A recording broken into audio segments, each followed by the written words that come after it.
अब सीईटी जब भी होगा, अब जैसे परिमल सर लगातार बातचीत करते रहते हैं, ये अनएक्सपेक्टेड आएगा, जब भी आएगा आएगा बहुत जल्दी ही, लेकिन अनएक्सपेक्टेड।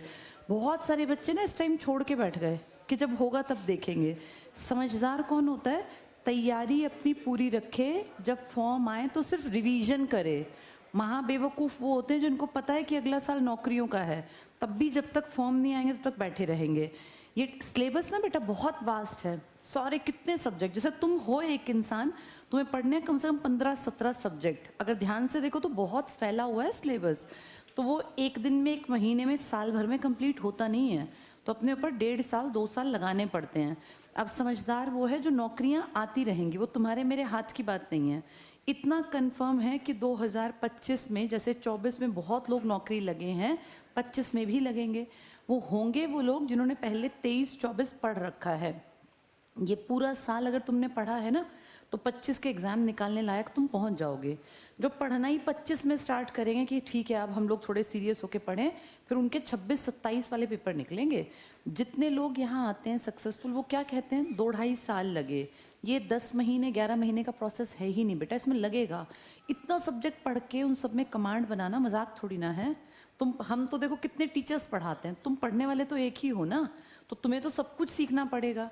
अब हम जितना पढ़ाते हैं हमें पता है वो सारा तुम्हें नहीं याद रहना, उसमें से 70-80% अगर कर लोगे ना तो पेपर पास हो जाएगा।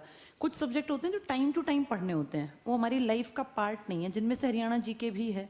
अब ये हमारी ज़िंदगी का हिस्सा थोड़ी ना है, लेकिन साइंस हमारी लाइफ का पार्ट है, पॉलिटिकल साइंस हमारी लाइफ का पार्ट है, इसलिए वो चलते रहते हैं लगातार, कंटिन्यूअस प्रोसेस।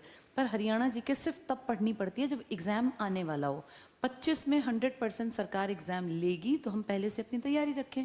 फिर उस टाइम पे हम हरियाणा के सिर्फ करंट अफेयर्स पढ़ेंगे और इसकी रिवीजन कर लेंगे, फिर हमें टाइम नहीं लगेगा। फिर हमें ये नहीं पढ़ना पड़ेगा कि ताऊ देवीलाल या जननायक जननेता देवीलाल का जन्म सिरसा में हुआ था 1915 में, या 1930 में उन्होंने जो है अपना इसमें हिस्सा लिया, भारत की आज़ादी।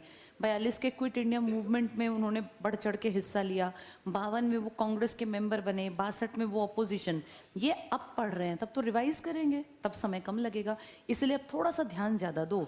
तुम देखना जिस दिन रिजल्ट ये आएगा ना, एग्जाम के डेट पे उस दिन निकलेंगे, तब यहाँ इसी क्लास में बैठने की जगह नहीं होगी। कार्ड सबने बनवा रखा है, नए एडमिशन नहीं होते उस टाइम इस क्लास में, ओल्ड में, लेकिन ये भर जाता है। इसका मतलब सीधी बात है कि जिन लोगों ने कार्ड बनवा रखा है वो आराम कर रहे हैं। बहुत सारे बच्चे एग्ज़ाम आने पर दौड़ेंगे, तुम्हें उस भीड़ से बहुत आगे रहना है बेटा। तुम वो लोग हो जो बिना सामने हुए एग्ज़ाम के भी मेहनत कर रहे हो।